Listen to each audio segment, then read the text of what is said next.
What's happening, guys? Sean, Less Legal for Dummies. It's Wacky Experiment Day. These are the days when I usually break something, but I'm going for it anyways. So, if you've been following along, working on my TIPX, trying to make it the best it can be, and this was brought to my attention, years ago, that an X7 Phenom bolt is the same size dimensionally as a TIPX bolt. This is a TIPX bolt. So currently it has the top removed. And this is a good time to actually show, compared to like a first strike type bolt, where the pin is secured through the back. Well, this is a TIPX bolt. You can see it is machined all one piece. Difference being, in a air valve from a TIPX or a TCR, there is no O-ring. So this sort of plunger, it's friction fit here, and it has a little bit of drag. It doesn't just slip through. The O-ring seal is down here. It's sealed by the spool.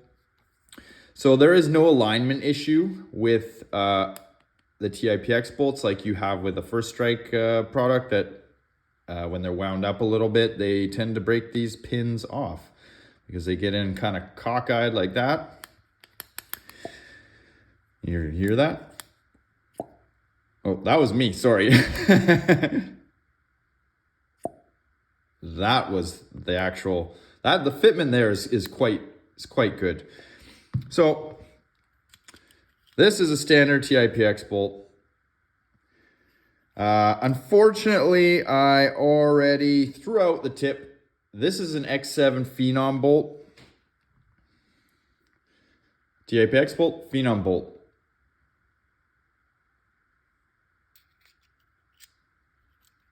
And you can see this here is a Phenom bolt, is a hair longer. Well, probably 1/8 of an inch longer.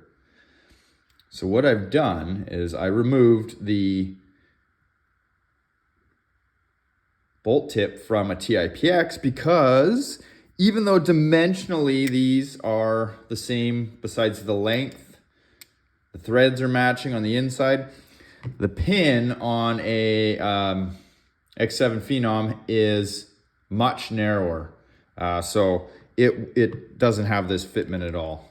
It's just sloppy in there. So I had to remove the TIPX, the front tip, and that's not it. This is the Phenom. Is it? I don't know now. What am I doing? Yep, longer one is the Phenom.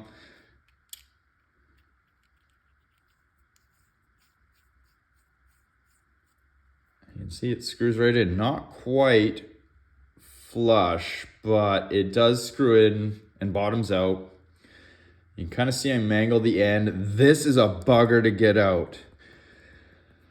So if this pans out to anything, then obviously I'll take much better care getting this out. But it was kind of just a hurried up project. This bolt face was already damaged, so I wasn't too concerned about it. And then here's it side by side with a long range bolt. So this bolt tip is available separately. So I could just buy one of these separately and then install it in this, without causing any damage. But these, I found the long range bolt tip. It doesn't have the O-ring seal here. The TIPX bolt tip works the best. So we will see what it does. To the best of my knowledge, the Tech T MRT bolt that's made for the TIPX is, well, it's not aluminum, it's Delin, but it's actually longer than a standard factory TIPX bolt as well. And I'm told the reason for the additional length was to prevent ball chops. So the bolt actually fits tighter. If you look on the breech of your marker when there's a ball in there and it's well, at least in a TIPX, and it's gassed up, you can the ball has a little bit of play. So when you release that the firing pin, that bolt gives that ball a good whack, and that's how you end up with chops. So the object of having the longer bolt was to actually, it puts just a little bit of tension on that ball so that they're not slapping together. It's more pushing it through your barrel. And somebody asked me about that Delin bolt. Through all my research, I found a lot of paintballers were breaking those bolts. And I can't imagine they would do well in a less lethal environment when we have these things juiced up.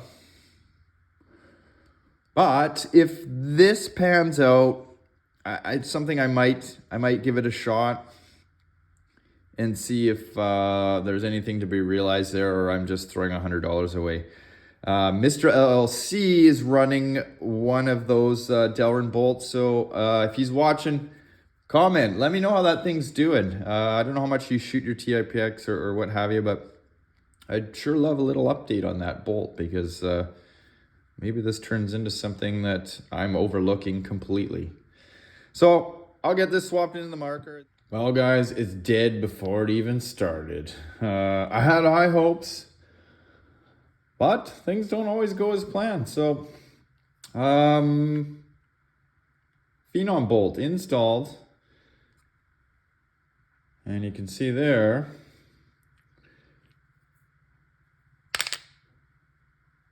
ball no go in.